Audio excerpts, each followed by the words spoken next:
हज़रात मोहतरम, आज आपके सामने बहुत ही अहम मसला पेश करना है। वो मसला ये है कि जब कारी कुरान करीम की तिलावत कर रहा होता है, कुरान करीम पढ़ रहा होता है, तो लोग कुरान करीम सुन रहे होते हैं, सुनने के लिए बैठे होते हैं।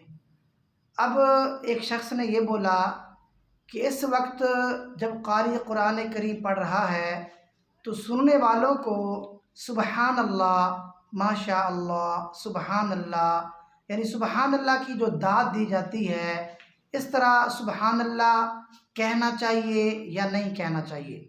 यानी इस तरह कहना जायज़ है या नाजायज़ है या हराम है या कुफ्र है, यानी इस बारे में शरई हुक्म क्या है।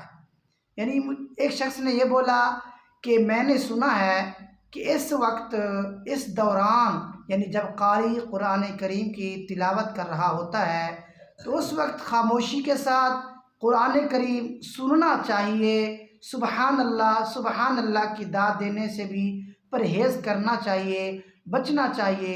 यानी क्या इस तरह का कोई मसला फतावा जात में मौजूद है? यानी एक शख्स ने पूछा, इस तरह मैंने सुना है कि भाई खामोशी इख्तियार करनी चाहिए। यानी उस वक्त जो लोग ऊंची ऊंची आवाज़ में बाद औक़ात सुबहान अल्लाह बोल रहे होते हैं, यानी जैसे कुरान करीम की वैत करीमा पढ़कर खामोश होता है तो ऊंची आवाज़ में सुबहान अल्लाह बोलते हैं। तो क्या इस तरह बोलना चाहिए या नहीं बोलना चाहिए? क्या इसके ना बोलने के मुताल्लिक कोई किसी फतावा जात में ये मसला मौजूद है या नहीं, इस बारे में रहनुमाई फरमा दें। यानी उसने ये सवाल किया। तो बहरहाल इसका जवाब यही है कि बिल्कुल फतावा जात में ये बात मौजूद है कि जब कारी कुरान करीम की तिलावत कर रहा हो, कुरान करीम पढ़ रहा हो, तो सुनने वाले लोगों को चाहिए बिल्कुल खामोशी के साथ, हमतन खामोशी के साथ कुरान करीम की तिलावत सुने। कुरान करीम की तिलावत सुनने के साथ साथ उनका ये सुबहान अल्लाह कहना ऊंची आवाज़ से, इससे वो परहेज़ करें। सुबहान अल्लाह कहने से इस वक्त परहेज़ करें, बचें, बल्कि जितना तक हो सके हमतन खामोशी के साथ कुरान करीम की तिलावत सुने। और ये मसला फतावा फ़क़ीह मिल्लत जिल्द नंबर 2 सफ़ा नंबर 328 पर मौजूद है।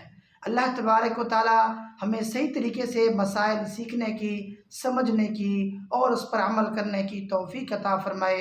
ये जो मैंने मसला बयान किया, इस पर चंद लोगों के ये शुबहात भी होंगे कि बहुत सारे लोग तो इस तरह करते हैं, सुबहान अल्लाह बोलते हैं, और उलमाए कराम भी बाज़ औक़ात इस तरह अल्फाज बोल रहे होते हैं, वो कहते भी हैं सुबहान अल्लाह कहो।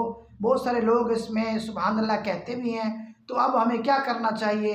तो इसका जवाब यही होगा, जब शरीयत मुतहरा का मसला यही है, फतावा जात में मसला यही है, तो हमें चाहिए कि हम फतावा जात में जो मसला मौजूद है उस पर अमल करें, और इस तरह अपने ज़हन को सवालात, शुबहात जो है वो पैदा होते हैं, वो लाने से परहेज़ करें। अल्लाह तबारक व तआला में सही तरीके से मसाइल सीखने की, समझने की और उस पर अमल करने की तौफ़ीक़ अता फ़रमाए।